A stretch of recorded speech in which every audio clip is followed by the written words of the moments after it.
ചേരുന്നു. ആദ്യം തന്നെ അഭിനന്ദനങ്ങൾ. പുതുമയാർന്ന ഒരു പ്രമേയം കൊണ്ട് ഏറ്റവും മികച്ച ഒരു ചിത്രം തിയേറ്ററിലേക്ക് എത്തിച്ചിരിക്കുന്നു. തീർച്ചയായും കഥ പറയുമ്പോൾ എന്ന ചിത്രത്തിന്റെ വിജയത്തിന് ശേഷം അത്തരത്തിലൊരു സമ്മർദ്ദമുണ്ടായിരുന്നു എം മോഹൻ എന്ന സംവിധായകന് ഒരു പുതുമയാർന്ന പ്രമേയം തിയേറ്ററുകളിൽ എത്തിക്കാൻ. ഇപ്പോഴെങ്ങനെയാണ് ചിത്രത്തെക്കുറിച്ച് സംസാരിക്കാൻ ആഗ്രഹിക്കുന്നത്? എല്ലാവരും കേരളത്തിലെ മൊത്തത്തിലുള്ള പ്രേക്ഷകരിൽ നിന്ന് കിട്ടിക്കൊണ്ടിരിക്കുന്ന ഒരേ ഒരു അഭിനന്ദന വാചകമാണ് എല്ലാവരും ഒരേ സ്ഥലത്ത് പറയുന്നത്. ഇത് ഒരു നന്മ നിറഞ്ഞ ചിത്രമെന്നാണ്. അത് തന്നെ ഒരു വലിയൊരു കോംപ്ലിമെൻ്റ് ആയിട്ടാണ് ഞങ്ങൾ കാണുന്നത്. കാരണം ഞാൻ ഈ കഥയുടെ ആലോചനയുമായിട്ട് ഇതിൻ്റെ പ്രൊഡ്യൂസറായിരിക്കുന്ന AS ഗിരീഷ് ലാലിൻ്റെ കണ്ടപ്പോൾ അദ്ദേഹം 10 വർഷങ്ങൾക്ക് ശേഷമാണ് വീണ്ടും സിനിമാ രംഗത്തേക്ക് വരുന്നത്.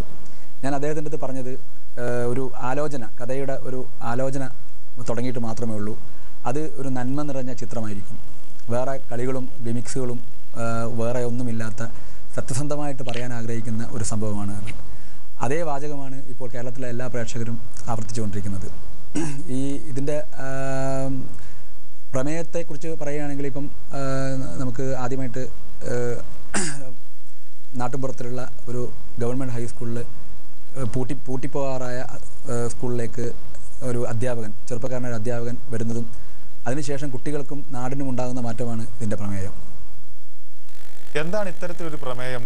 ഒരു രണ്ടാമതൊരു ചിത്രം എടുക്കുമ്പോൾ സ്വാഭാവികമായും ആദ്യ ചിത്രം വൻ വിജയമായിരുന്നു, പ്രേക്ഷകർ നെഞ്ചോടെ ഏറ്റുവാങ്ങിയ ചിത്രം.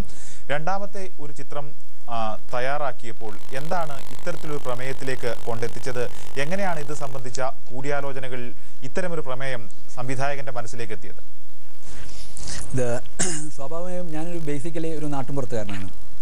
അപ്പം എൻ്റെ നാട്ടുമ്പുറത്തുള്ള കാഴ്ചകളാണ് എൻ്റെ ഈ സിനിമയ്ക്ക് പ്രധാനമായിട്ട് വിഷയമായിട്ടുള്ളത്.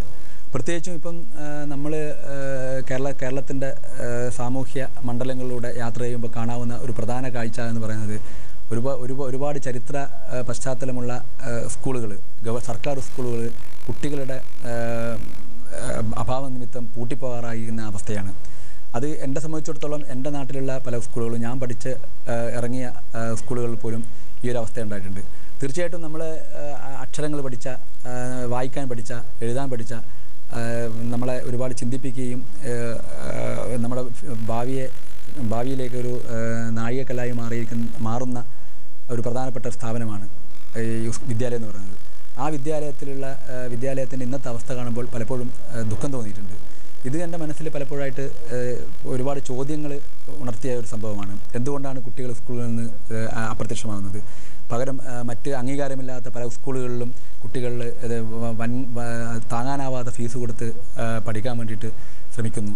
എന്തുകൊണ്ടാണ് എന്ന് എനിക്ക് പലപ്പോഴും ചിന്തിച്ചിട്ടുണ്ട്. പ്രത്യേകിച്ചും ഈ കഥ പറയുമ്പോൾ എന്നുള്ള ഒരു സിനിമയ്ക്ക് ശേഷം ആ സിനിമയുടെ വിജയഘടകം എന്ന് പറയുന്നത് എല്ലാവർക്കും അറിയാം, ഒരു സൗഹൃദമാണ്. ആ സൗഹൃദം ഓർമ്മിപ്പിച്ച ഒരു സംവിധായകൻ എന്നുള്ള രീതിയിലാണ് എന്നെ പ്രേക്ഷകർ മുഴുവൻ കാണുന്നതും. അവരുടെ ഒരു സൗഹൃദത്തിൻ്റെ ഒരംശമാണ് അവർ ഒരു സംവിധായകൻ എന്നുള്ള രീതിയിൽ എനിക്ക് നൽകിയിട്ടുള്ളതും. അപ്പോൾ അതുപോലെ തന്നെ രണ്ടാമത്തെ ചിത്രത്തിലും അതുപോലുള്ള സ്നേഹം, ഒരു സൂപ്പർ ഹിറ്റ് ഡയറക്ടർ ആണ് ഇദ്ദേഹം എന്ന് പറയുന്നതിനേക്കാളും കൂടുതൽ ഞാൻ ആഗ്രഹിക്കുന്നത്, ഇഷ്ടപ്പെടുന്നത് പ്രേക്ഷകരുടെ സ്നേഹമാണ്. അപ്പോൾ ആ ഒരു സ്നേഹം രണ്ടാമത്തെ ചിത്രത്തിലും കിട്ടണമെന്ന് എനിക്ക് ആഗ്രഹമുണ്ടായിരുന്നു, നിർബന്ധമുണ്ടായിരുന്നു. അതുകൊണ്ട് തന്നെ അതുപോലുള്ള എൻ്റെ മനസ്സിനെ സ്പാർക്ക് ചെയ്യുന്ന, എൻ്റെ മനസ്സിനെ ഇഷ്ടപ്പെടുന്ന, എൻ്റെ മനസ്സിനെ വേദനിപ്പിക്കുന്ന അല്ലെങ്കിൽ ഇൻഫ്ലുവൻസ് ചെയ്യുന്ന എന്തെങ്കിലും ഒരു സബ്ജക്റ്റുമായിട്ട് രണ്ടാമതും ജനങ്ങളുടെ മുന്നിൽ വരണമെന്നായിരുന്നു എൻ്റെ ആഗ്രഹം. അത് എത്ര കാലം കാത്തിരുന്നു കഴിഞ്ഞാലും ഞാൻ അതിന് വിഷയമാക്കിയിരുന്നില്ല. അങ്ങനെയുള്ള ഒരു യാത്രാവേളയിലാണ് എനിക്ക് ഈ ഒരു സബ്ജക്റ്റിനെ കുറിച്ച് ആലോചന തുടങ്ങിയത്. പ്രത്യേകിച്ചും അതിൻ്റെ ഒരു വസ്തുത എന്ന് പറയുന്നത് തലശ്ശേരിയിലെ ഒരു സ്കൂളാണ് എൻ്റെ ഒരു ഇൻസ്പയർ ചെയ്തിട്ടുള്ളത്. ഈ 10-14 വർഷങ്ങൾക്ക് മുമ്പ് കേരളത്തിൽ ഹൈസ്കൂളിൽ 10ാം ക്ലാസ്സിൻ്റെ റിസൾട്ട് വന്നപ്പോൾ കേരളത്തിൽ 2 സ്കൂളാണ് 100% പരാജയപ്പെട്ട സ്കൂളാണ്. ഒന്ന് തൊടുപുഴയും ഒന്ന് തലശ്ശേരിയും. അപ്പം ആ സ്കൂളിൽ ഒരു പരിപാടിക്ക് ഉദ്ഘാടനത്തിന് വേണ്ടിയിട്ട് ഞാൻ പോയപ്പോൾ ആ സ്കൂൾ കോമ്പൗണ്ട് മുഴുവൻ നിറഞ്ഞു നിൽക്കുന്ന കുട്ടികളെയാണ് കണ്ടത്. അപ്പോൾ എൻ്റെ ഒരു സുഹൃത്ത്, ഹൈസ്കൂളിലും കോളേജിലും പഠിച്ച ഒരു സുഹൃത്ത് അവിടുത്തെ അധ്യാപകനായിരുന്നു.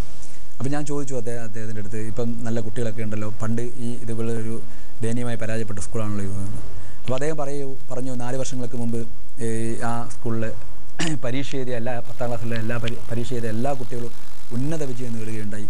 ആ സ്ഥലം MLA-യും നമ്മുടെ ഇപ്പോഴത്തെ ആഭ്യന്തരമന്ത്രിയുമായ ബഹുമാനപ്പെട്ട ശ്രീ കോടിയേരി ബാലകൃഷ്ണൻ അദ്ദേഹം അവിടെ വരികയും ഈ അധ്യാപകരെ അഭിനന്ദിക്കുകയും ചെയ്യുകയുണ്ടായി എന്ന് പറഞ്ഞു. അപ്പം ഞാൻ പിന്നീട് അവിടുത്തെ അധ്യാപകരെ കാണുകയും അവിടെ 14 വർഷങ്ങൾക്ക് മുമ്പ് പഠിപ്പിച്ച ഒരു അധ്യാപകൻ ഇപ്പോഴും ഇവിടെ ജോലി ചെയ്യുന്നുണ്ട്. അങ്ങനെ അദ്ദേഹത്തോട് ചോദിച്ചു, എങ്ങനെയാണ് നിങ്ങൾ ഇത്രയും നേട്ടമുണ്ടാക്കിയത്? ഇപ്പം തലശ്ശേരി ബ്രണ്ണൻ ഹൈസ്കൂളിൽ കുട്ടികൾ ചേരാൻ വേണ്ടിയിട്ട് തിരക്ക് കൂട്ടുന്നു. ഇപ്പോൾ ഹയർ സെക്കൻഡറി വിഭാഗം അവിടെ സജീവമായി വർക്ക് ചെയ്യുന്നു. അപ്പോൾ അവരുടെ നേട്ടത്തിൻ്റെയും അവരുടെ അധ്വാനത്തിൻ്റെയും ഒരു കഥയിൽ അവരുടെ അധ്വാനത്തിൻ്റെയും ഒരു ആത്മാർത്ഥതയുടെയും ഒരു ഫലം ആണ് എൻ്റെ മനസ്സിനെ വല്ലാതെ ടച്ച് ചെയ്തത്. എന്തുകൊണ്ട് പൃഥ്വിരാജിലേക്ക് അന്വേഷണം എത്തി? പൃഥ്വിരാജിന്റെ സമീപകാലത്ത് എങ്ങും കാണാത്ത ഒരു വേഷപ്പകർച്ചയാണ് ചിത്രത്തിൽ കാണാൻ കഴിയുന്നത്. തീർച്ചയായിട്ടും ഞാൻ എൻ്റെ മനസ്സിലേക്ക് ഇങ്ങനൊരു കഥയല്ല എൻ്റെ മനസ്സിലേക്ക് വന്നത്. ആദ്യമായിട്ട് ഇതുപോലുള്ള ഹൈസ്കൂളിൽ ഒരു ചെറുപ്പക്കാരനായ അധ്യാപകൻ വന്നാൽ എന്തൊക്കെ മാറ്റങ്ങൾ ഉണ്ടാവാം എന്ന് ചിന്തിക്കുകയും അപ്പോൾ സ്വാഭാവികമായിട്ടും എൻ്റെ മനസ്സിലേക്ക് ആദ്യമായിട്ട് ഓടിയെത്തിയത് പൃഥ്വിരാജിൻ്റെ മുഖമായിരുന്നു. കാരണം നിങ്ങൾക്കറിയാം, ഇപ്പോൾ നമ്മളിപ്പോൾ ഒരു കാര്യം പറയുമ്പോൾ, നമ്മളൊരു പ്രധാനപ്പെട്ട ഒരു കാര്യം അല്ലെ ആശയം പറയുമ്പോൾ നമ്മൾ പറയുന്നത് പൊതുജനങ്ങൾ കേൾക്കണമെങ്കിൽ, അല്ലെങ്കിൽ നമ്മുടെ സ്വന്തം വീട്ടിലെ കുട്ടികളായാൽ പോലും അത് കേൾക്കണമെങ്കിൽ അവർക്ക് നമ്മളോട് എന്തെങ്കിലും ഒരു താല്പര്യം അല്ലെങ്കിൽ ഇഷ്ടം അല്ല അനുഭാവമെങ്കിലും തോന്നണം. എങ്കിൽ മാത്രമേ നമ്മൾ പറയുന്ന കാര്യം ശ്രദ്ധിക്കുകയുള്ളൂ. അപ്പോൾ സ്വാഭാവികമായിട്ടും ഞാനൊരു സിനിമയിലൂടെ എൻ്റെ ആഗ്രഹം, ഞാൻ ആഗ്രഹിച്ച, ഞാൻ ബഹുമാനിക്കുന്ന ഒരു അധ്യാപകനെ സിനിമയിലൂടെ സ്ക്രീനിൽ എത്തിക്കുമ്പോൾ പ്രേക്ഷകരത് സ്വീകരിക്കണമെങ്കിൽ, അല്ലെങ്കിൽ പ്രേക്ഷകർ ആ അധ്യാപകൻ പറയുന്നത് കേൾക്കണമെങ്കിൽ എല്ലാവരും ഇഷ്ടപ്പെടുന്ന ഒരാളായിരിക്കണം. പ്രത്യേകിച്ചും ഞാൻ പറയാൻ ഉദ്ദേശിക്കുന്ന കഥയുടെ നായകൻ ചെറുപ്പക്കാരനാണ്. ആദ്യത്തെ അപ്പോയിൻമെൻറ്റുമായിട്ട് ഹൈസ്കൂളിൽ എത്തുന്ന അധ്യാപകനാണ്. അപ്പം എനിക്ക് തോന്നിയത് തീർച്ചയായിട്ടും പൃഥ്വിരാജ് ആ വേഷം ചെയ്താൽ നന്നായിരിക്കും എന്ന് തോന്നുകയും പൃഥ്വിരാജിൻ്റെ അടുത്ത് ഞാൻ ഈ സബ്ജക്റ്റ് അവതരിപ്പിക്കുകയും ചെയ്തു.